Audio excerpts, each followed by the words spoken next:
Burua atearen irekigunearen parean zeukalako pozik zegoela, baina handik sartzeko zabalegia suetatu zitzaion gorputza. Halako aldartean egonda. Aitari ez zitzaion burutatu. Noski beste ate egala irekitzea. Gregori behar adinako tartea emateko. Gregor lehen baileen bere gelara bildatzea besterik ez zeukan buruan. Sekula ez zituzkeen baimenduko Gregor zutitu eta agianera arten sartzeko behar zituen prestaketa korapilatsuak.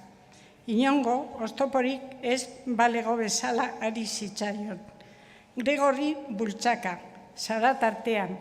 Gregori ez zitzaion iruditzen atzeko ura aita bakar batean ahotsa zenik. Bukatu zerin berriketak. Eta Gregorrek ateare ekin zion. Gertatu beharrekoa gertatzea.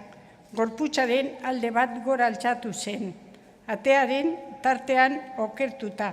Saietz bat erabat urratuta. Ate zurian orban satarrat geratu ziren. Bertan, katigatu eta ezingo zen bere kabuz mugitu. Alde bateko zangoan airean dardarka, eta beste aldekoan lurraren kontra minberatuta. Orduan, aitak atzetik kolpe gogor bat emanda. Zegoen lekutik libratu, eta egan joan zen odola mara-mara.